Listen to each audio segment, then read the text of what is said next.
होता सर की पाठशाला। हेलो स्टूडेंट्स, वेलकम टू होता सर की पाठशाला। आज हम लोग आपके क्लास 10th की इंग्लिश बुक से एक chapter Nelson Mandela long walk to freedom उसे यहाँ पर समझेंगे और फिर कुछ इंपॉर्टेंट क्वेश्चन आंसर उसका देखेंगे। तो आइए सबसे पहले हम लोग देखें कि नेल्सन मंडेला आखिर थे कौन।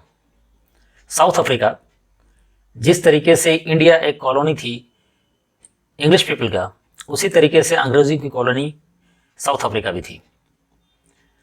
हमारे यहाँ जो महान लीडर्स हुए उनमें सबसे ज़्यादा सम्मान के साथ महात्मा गांधी का नाम लिया जाता है।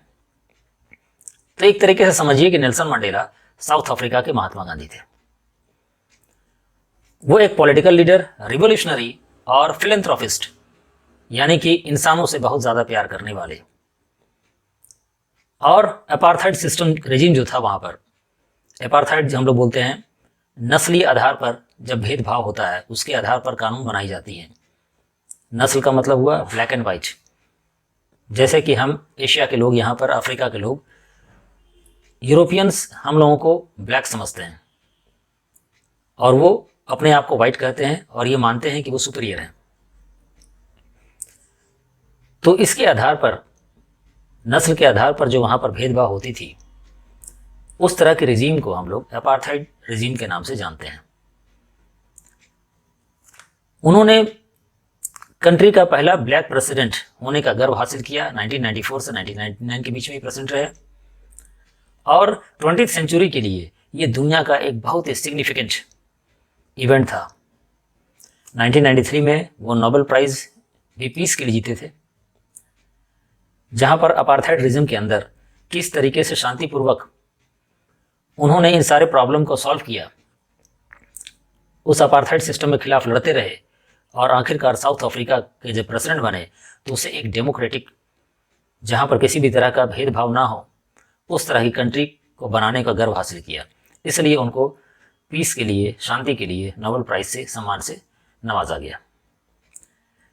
तो ये स्टोरी एक्चुअली में नेल्सन मंडेला ने जो किताब लिखी थी, खुद से ऑटोबायोग्राफी बोलते हैं उसे, जो खुद से अपनी कहानी को, अपनी जीवनी को लिखते हैं, और उसका नाम था a long walk to freedom. वहीं से एक छोटा सा पोर्शन जो है हमारे बुक में यहाँ पर दिया गया है। उसकी जर्नी स्टार्ट होती है, हमारे बुक में जो स्टोरी है उसकी जर्नी, जब वो फर्स्ट ब्लैक प्रेसिडेंट बनते हैं साउथ अफ्रीका के, और उस दिन इनॉग्रेशन के दिन क्या क्या होता है। ये स्टोरी उनके फ्रीडम स्ट्रगल और किस तरीके से फ्रीडम स्ट्रगल के बाद उनके साथ जो कॉमरेड्स थे, कॉमरेड बोलते हैं साथी लोगों को, ठीक है, अफ्रीका में जो वहाँ पर सहपाठी लोग थे, साथी लोग थे जो उनके साथ स्ट्रगल कर रहे थे, उनको कॉमरेड बोला जाता है वहाँ। तो साउथ अफ्रीका में जो जुर्म हो रही थी, जो अशांति थी वहाँ पर वाइट स्किन लोगों के खिलाफ, क्योंकि इस जुर्म को करने वाले ये वाइट स्किन लोग ही थे। तो कॉमरेड्स के साथ, अपने साथियों के साथ मिल करके वो किस तरीके से लोगों को इंस्पायर करते थे और फिर उनके साथ स्ट्रगल करते थे, उसको पूरा दर्शाया गया है। तो हमारे यहाँ जो स्टोरी है उसकी शुरुआत होती है 10 मई 1994 से, जब नेल्सन मंडेला अफ्रीका के पहले ब्लैक प्रेसिडेंट के तौर पर शपथ लेने के लिए जाते हैं। उनसे पहले उनके 2 वाइस प्रेसिडेंट जो है वो शपथ लेते हैं। वो दिन जो है बहुत ही सिग्निफिकेंट दिन था और प्रिटोरिया, जो कि राजधानी साउथ अफ्रीका के, उस दिन जितने भी लगभग कंट्री हैं दुनिया के, ज़्यादातर कंट्री के लीडर्स वहाँ पर मौजूद थे। यानी वो एक इंटरनेशनल लीडर्स का हुजूम था। और ये सारे प्रोग्राम, ये फंक्शन, ये सेरेमनी जो है एक एम्पी थिएटर में, जो कि यूनियन बिल्डिंग ऑफ प्रिटोरिया के पास बना हुआ था, उस पर परफॉर्म की जा रही थी। एम्पी थिएटर बोलते हैं मंच को जो कि खुला हुआ हो, यानी कि वो ऊपर से और साइड से ओपन हो। वो अपनी बेटी ज़नानी के साथ वहाँ पर जाते हैं और पोडियम के पास जब उनकी बारी आती है प्रेसिडेंट की शपथ लेने की, तो उसके बाद एक वंडरफुल स्पीच देते हैं। उन सारे ऑडियंस के बीच में जो दुनिया भर से आए हुए थे, उसमें वाइट्स भी थे, ब्लैक्स भी थे और कलर्ड लोग भी थे। कलर्ड लोग बोलते हैं जैसे कि हम लोग, ठीक है, ना तो पूरी तरीके से ब्लैक है ना ही वाइट है, तो हम लोगों को कलर्ड बोला जाता है। और स्पीच जो दिया उन्होंने वो कुछ इस तरीके से थी, today all of us do by our presence here. तो वहाँ पर जो सम्मानित लोग, दुनिया भर के बड़े बड़े नेता जो मौजूद थे, उनके सामने उन्होंने इन बातों को रखा कि आज जो है वो एक ग्लोरी का एहसास कर रहे हैं, और जो न्यू बॉर्न लिबर्टी, जो आज़ादी नई नई मिली है, ठीक है, इसकी उम्मीद बहुत दिनों से उनके पास थी। ये एक्स्ट्राऑर्डिनरी ह्यूमन डिजास्टर की बात करते हैं, यानी इंसानियत के साथ जो खिलवाड़ किया गया, जो एक्स्ट्राऑर्डिनरी था, यानी इतनी ज़्यादा वहाँ पर जुल्म किए गए थे उनके साथ, और बहुत लंबे समय तक किया गया। तो ये बोल रहे हैं कि must be born a society of which all humanity will be proud. हम लोग एक ऐसा समाज बनाएंगे जहाँ पर ये सारी चीज़ें नहीं होगी। एक इंसान दूसरे से नफरत नहीं करेगा, दो इंसानों के लिए अलग अलग लॉज नहीं होंगे, एक्सप्लॉयटेशन नहीं होगा। मैं जो समाज बनाऊंगा उसके ऊपर इंसानियत जो है वो गर्व करेगी। बहुत दिन अभी नहीं गुजरे हैं, और उसके बाद आज अपनी ही ज़मीन पर एक रेयर प्रिविलेज, यहाँ पर एक मौका मिला जो बहुत कम लोगों को मिलता है। बहुत दिनों के बाद कुछ होना वो रेयर होता है। तो यहाँ पर जो भी डिस्टिंग्विश्ड इंटरनेशनल गेस्ट हैं, उन सबको थैंक करते हुए वो बोलते हैं कि एक common victory for justice, peace and human dignity ये हम लोगों को मिली है। तो ये केवल जो है अपने बारे में नहीं बोल रहे हैं, ये बोल रहे हो कि ये कॉमन विक्ट्री है, माने हम सब की जीत है, क्योंकि ये न्याय की जीत है, ये शांति की जीत है, और ये इंसानियत की जीत है। और वो जीत किसी इंसान की या किसी देश की नहीं होती है, बल्कि सब की होती है। और आखिरकार हम लोगों ने यहाँ जो हमारी पॉलिटिकल इम्प्लीकेशंस थी उसे हासिल कर लिया। वो अपनी स्पीच में प्लेज लेते हैं कि वो अपने सारे लोगों, अपने लोगों का मतलब है अफ्रीका के लोगों को, जो गरीबी का बॉन्डेज है, डिप्रिवेशंस है, यानी उनको जो चीज़ें नहीं मिली, सफरिंग्स है, जेंडर या फिर दूसरे तरह का डिस्क्रिमिनेशंस वहाँ पर हुआ। जेंडर डिस्क्रिमिनेशन जहाँ पर औरत और मर्द के बीच का डिस्क्रिमिनेशन होता है उसे बोलते हैं, उसको लेकर के होता है। ये बोलते हैं never never and never again shall it be that this beautiful land will again experience the operation of one by another. अब कभी भी एक इंसान के द्वारा दूसरे इंसान के ऊपर इस तरह से जुर्म नहीं की जाएगी, इस तरह का डिस्क्रिमिनेशन नहीं किया जाएगा, चाहे वो डिस्क्रिमिनेशन किसी भी तरीके का हो। सूरज जो है अब कभी भी अस्त नहीं होगा, और इंसानियत, इंसान की जो अचीवमेंट है, उसकी ग्लोरी, ये कभी भी ख़त्म नहीं होगी। आज़ादी जो है उसकी जयकारा करते हैं वो, और अफ्रीका को ब्लेस देते हैं वो। उस दिन, जिस दिन इनॉग्रेशन था, मंडेला के लिए एक सिंबॉलिक यहाँ पर ये जीत थी, क्योंकि उन्होंने डिस्क्रिमिनेशन को ख़त्म करने का साहस जुटाया। वो चाहते तो अंग्रेज़ जो उनके ऊपर जुल्म किए थे, पावर में आ गए थे, उनसे बदला ले सकते थे, लेकिन उन्होंने डिसीजन लिया कि नहीं, सबके लिए बराबर होगा कॉन्स्टिट्यूशन, और सबको बराबर का दर्जा मिलेगा, किसी भी तरह का डिस्क्रिमिनेशन किसी भी बेसिस पर नहीं होने दिया जाएगा। और उस दिन वहाँ पर दो नेशनल एंथम जो है वो बजाए गए, एक जो वाइट्स का था, निकोसी सिकेली अफ्रीका, और दूसरा जो ब्लैक भूल चुके थे, पहले गाया करते थे, डाइज स्टिम, ठीक है, पुरानी एंथम थी रिपब्लिक की। दोनों को एक साथ वहाँ पर गाया गया। ये सारे इवेंट्स जो हैं मंडेला को याद दिलाती हैं कि किस तरीके से काले लोगों के साथ वहाँ पर शुरुआती में या इससे पहले, आज़ादी से पहले, वाइट लोगों ने जुल्म किया था। उनको बहुत दुख होता है, क्योंकि रेशियल डोमिनेशन जो वाइट लोगों का था, डार्क स्किन्ड यानी कि ब्लैक लोगों के खिलाफ, अपनी ही ज़मीन पर उन्हीं के ऊपर जुल्म की जा रही थी। इंसानियत को शर्मसार करने वाली चीज़ें उनके साथ गुजर रही थी। उनको अधिकार नहीं था, वो उनके साथ बैठ नहीं सकते थे, उनके साथ ट्रेवल नहीं कर सकते थे, उनको एक थर्ड क्लास सिटीजन की तरह ट्रीट किया जाता था। वो बहुत ही स्ट्रांगली बिलीव करते हैं कि कोई भी आदमी जो है वो नफ़रत के साथ पैदा नहीं होता है। ना ही कोई इंसान अपनी मर्जी से स्किन के कलर को चूज़ कर सकता है। क्या कोई पैदा होने वाला ये डिसाइड कर सकता है कि मेरा स्किन कलर कैसा होगा, मैं कहाँ पैदा हूँ, या पैदा होने के बाद मैं कलर कैसे चेंज कर लूँ? ना ही अपने बैकग्राउंड को चेंज कर सकता है, ना ही अपने रिलीजन को चेंज कर सकता है। किसी को नहीं पता कौन किस घर में पैदा होगा, किस कंट्री में पैदा होगा, किस स्किन, किस कलर, किस रिलीजन के साथ पैदा हो जाएगा। तो लोगों को जो नफरत करने को सिखलाया जाता है, तो अगर वो नफरत करना सीख सकते हैं तो उनको प्यार करना भी सिखाया जा सकता है।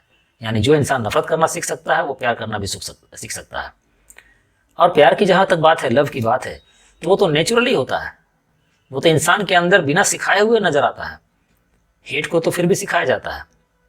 ये वो भी मेंशन करते हैं वहाँ पर कि कोई भी इंसान वो ब्रेव इंसान होने की वजह से नहीं होता है, या फिर अगर उसको डर नहीं लगता है तो उस इंसान को हम हिम्मत वाला नहीं बोलते हैं, बल्कि ब्रेव इंसान वो इंसान होता है जिसने अपनी डर के ऊपर जीत हासिल कर ली हो। वो आगे बोलते हैं कि शुरुआती दौर से ही उनको फ्रीडम को लेकर कोई भूख नहीं थी।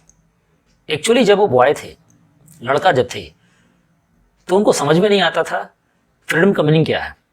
उन्हें तो लगता था कि मैं अपने गांव में दौड़ता हूँ, भागता हूँ, भैंस पर बैठकर सवारी करता हूँ, तालाब में चला जाता हूँ, कहीं तो कोई मना नहीं करता है मुझे, किसी भी तरह के कोई रिस्ट्रिक्शंस तो नहीं है।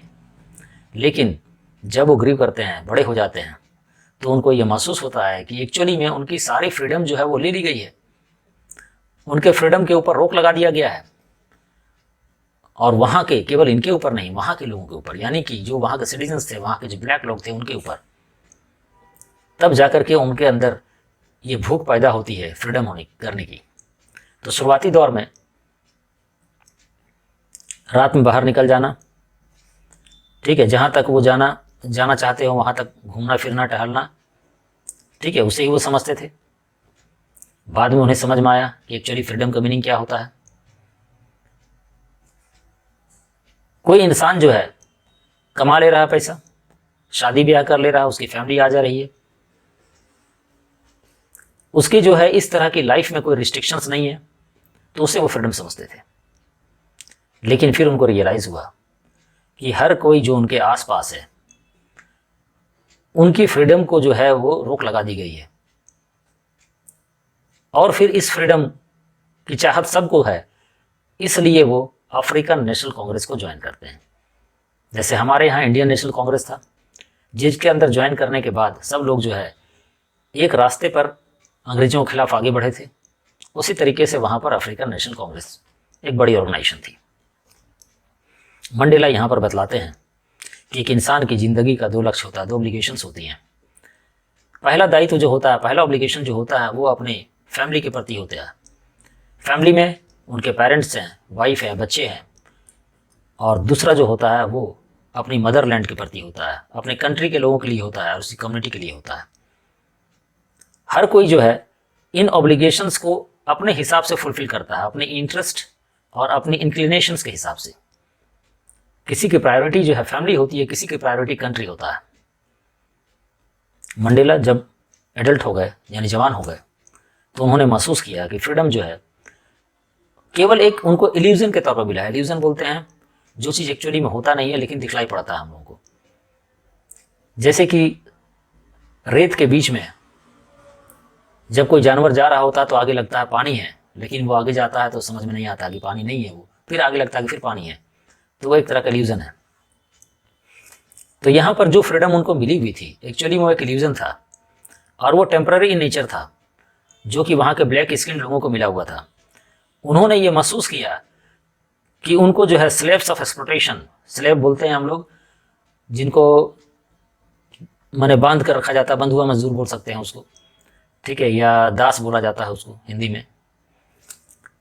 और सारे लोग जो उनके रेस के हैं उनके साथ अनफेयरली ट्रीट की जाती है वाइट स्किन लोगों के द्वारा। उनके हिसाब से फ्रीडम जो है वो मैंडेटरी है, उनके लिए बहुत ज़रूरी है, क्योंकि उनको पास्ट में दबाया गया है। वो बोलते हैं केवल जो स्नेचर से दूसरे की फ्रीडम का, वो उसी का प्रिजनर, कैदी होता है।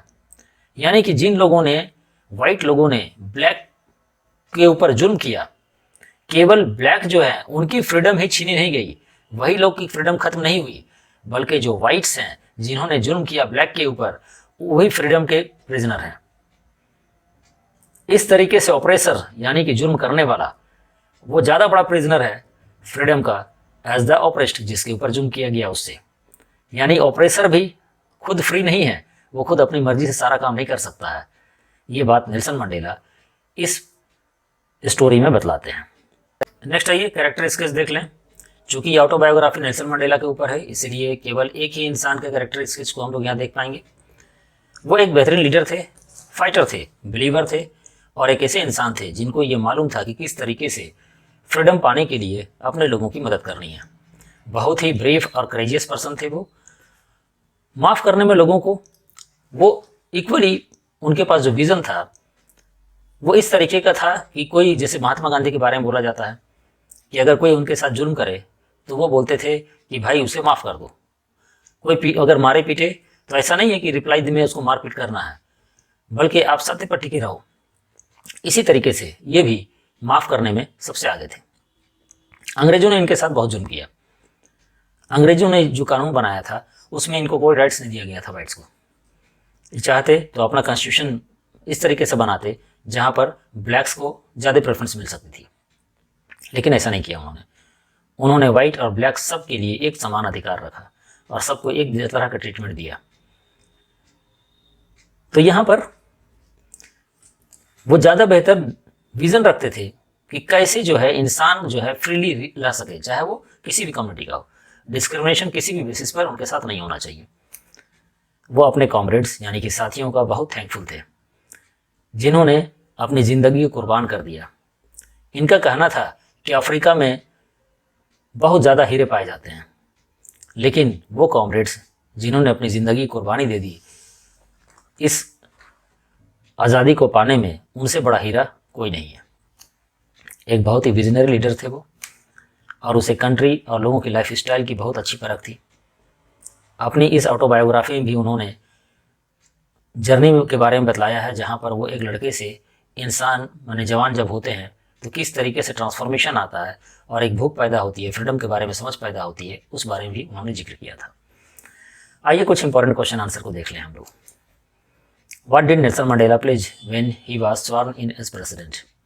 तो जब वो एज ए प्रेसिडेंट स्वर्ण ले रहे थे तो अपनी कॉन्स्टिट्यूशन को अपहोल्ड करने का प्लेज किया उन्होंने, जहाँ पर वो बतलाए कि गरीबी, डिप्रीवेशन, सफरिंग, जेंडर और दूसरे तरह के डिस्क्रिमिनेशन के बाउंडेज से वो अपने देश के लोगों को आज़ाद करेंगे। सारे लोगों के लिए फ्रीडम और जस्टिस बराबर होगा। सेकंड क्वेश्चन में आइए, what does Mandela mean to say that the oppressor and the oppressed alike are robbed of their humanity? तो इसका आंसर है कि मंडेला सही थे जब वो ये बात को कहते हैं। मंडेला ये बिलीव करते हैं कि ऑपरेसर जो है यानी कि जुर्म करने वाला, वो हैट्रेड और प्रीजुडिसेस का प्रिजनर है, यानी कि नफरत और पक्षपात करने का जो कैरेक्टर है, ठीक है, उसका वो जकड़ में आ जाता है, यानी उसके कंट्रोल में आ जाता है। वो एक्चुअली में खुद फ्री नहीं है, यानी खुद अपने बारे में खुद से सोच नहीं पाता है, वो तो इन चीज़ों के कंट्रोल में आ गया है। तो ये बिलीव करते हैं कि जो पर्सन है जो दूसरों की आज़ादी को छीन लेता है, वो खुद भी नफरत की जो प्रिजनर है, कैदी जो है, उसके कंट्रोल में आ जाता है। तो मंडेला ये बिलीव करते हैं कि ऑपरेसर और ऑपरेस्ड यानी जुर्म करने वाला और जिसके ऊपर जुर्म हुआ, दोनों को आज़ाद करने की ज़रूरत है, और ये इस तरीके से इंसान जो है वो डिग्निटी और रिस्पेक्ट के साथ रह सकता है। नेक्स्ट क्वेश्चन है, describe the value of freedom for the human beings and how it is important for the growth of civilization and humanism as described in the lesson Nelson Mandela Long Walk to Freedom। Value जो है freedom की वो बेहतर वही इंसान जान सकता है जिसके पास से फ्रीडम छीन ली गई हो। यानी हम लोग बोलते हैं ना इस चीज़ को, जिसके पास जो चीज़ है वो उसकी कदर नहीं कर पाता, जब उस चीज़ को छीन लिया जाता है तब उसे समझ में आता है उसकी ज़रूरत। तो हम लोग एक जो है लिबरेटेड नेशन में पैदा हुई, हम लोगों को नहीं पता है कि किस तरीके से जहाँ पर फ्रीडम छीन ली जाती है और क्यों हमारे जो पूर्वज थे उन लोगों ने अंग्रेज़ों के खिलाफ अपनी कुर्बानी दी जान की, वो हमें तब पता होता या पता हो सकता है जब वो आज़ादी हमसे छीन ली जाए। तो वैल्यू फ्रीडम का बेहतर वही इंसान जान सकता है जिसके ऊपर ये सारा जुल्म हुआ हो। एक पर्सन जिसको कि शैक कर दिया जाता है या फिर रिस्ट्रिक्ट कर दिया जाता है, उसको कोई भी अपना काम करने की आज़ादी नहीं होती है, वो ज़्यादा बेहतर फ्रीडम की वैल्यू समझ सकता है दूसरे के बनिस्बत। यहाँ पर इंस्टांस से ले लें हम लोग कि वैल्यू जो है फ्रीडम की मंडेला बेहतर जानते थे, क्योंकि अपनी ज़िंदगी का ज़्यादातर समय वो जेल के सलाखों के पीछे बिताया। यहाँ पर जो ऑपरेशन है उनके अगेंस्ट जो की गई और फिर वो फ्रीडम फाइट में जो पार्टिसिपेट किए, उनके लोगों ने जो कुर्बानी दी डिग्निटी और सेल्फ रिस्पेक्ट के लिए, वो उन्होंने सामने से देखा, झेला उसे खुद। इसी तरीके से लाइफ जो है बहुत मुश्किल हो जाती है जब लोगों को की आज़ादी जो है उससे महरूम कर दिया जाता है, डिप्रीव कर दिया जाता है। तो जिस तरीके से फ्रीडम होने पर ही सिविलाइजेशन जो है उसमें प्रोग्रेशंस आ सकती है, उसी तरीके से इंसानियत, ठीक है, वो चकनाचूर हो जाए अगर लोगों को फ्रीडम और लिबर्टी ना मिले। लास्ट क्वेश्चन पर आइए। Freedom is not only important for us but also for the animals as emphasized in the poem Tiger in the Zoo. Describe the value of freedom for human beings and how it is important for the growth of civilization and humanism as described in the lesson Nelson Mandela Long Walk to Freedom. SQP 2024 में ये question पूछा गया था। वैसे last year और उसके पहले CBSE के एग्जामिनेशन में इस चैप्टर से क्वेश्चन नहीं पूछा गया। इस बार उम्मीद रखिए कि इससे क्वेश्चन पूछा जा सकता है। लेकिन SQP में जो क्वेश्चन पूछा गया था उसमें एक कंपैरिजन हम लोगों को करना था टाइगर इन द जू, जो हमारा चैप्टर है पोएम, ठीक है, उस पोएम से इस चैप्टर का कंपैरिजन था, जहां पर एम्फेसिस हम लोगों को डालना था कि टाइगर इन द जू और नेल्सन मंडेला दोनों में फ्रीडम की बात जो की गई है उसके बारे में। तो टाइगर इन द जू में हम लोगों ने देखा था कि किस तरीके से टाइगर जो है बड़े गुस्से में रहता है। टाइगर इन द रीज पढ़ा था हम लोगों ने। वो चुपचाप रहता है, रिस्पॉन्स नहीं देता है, लेकिन अंदर से बहुत गुस्से में था क्योंकि उसकी फ्रीडम छीन ली गई थी। इसी तरीके से नेल्सन मंडेला, यहाँ पर इनकी और इनके लोगों की फ्रीडम को छीन ली गई है। अपनी इंसानियत, ह्यूमन डिग्निटी को प्राप्त करने के लिए और जस्टिस को पाने के लिए वो स्ट्रगल करते हैं उस अपार्थाइड सिस्टम से जो कि अंग्रेज़ों ने बनाई थी। उनका विज़न था फ्री और इक्वल सोसाइटी सारे लोगों के लिए, ताकि बेहतर सिविलाइजेशन हो सके और इंसानियत का प्रमोशन मिल सके। बिना फ्रीडम के ना तो इंसान और ना ही सोसाइटी अपनी लक्ष्य को प्राप्त कर सकती है और ना ही सही मायने में वो प्रोग्रेस कर सकती है। तो स्टूडेंट्स, आपको हमारा चैनल पसंद आया हो तो इसे प्लीज़ लाइक करें, सब्सक्राइब करें, दोस्तों के साथ शेयर करें। चैनल को देखने के लिए आप सबों को थैंक यू वेरी मच।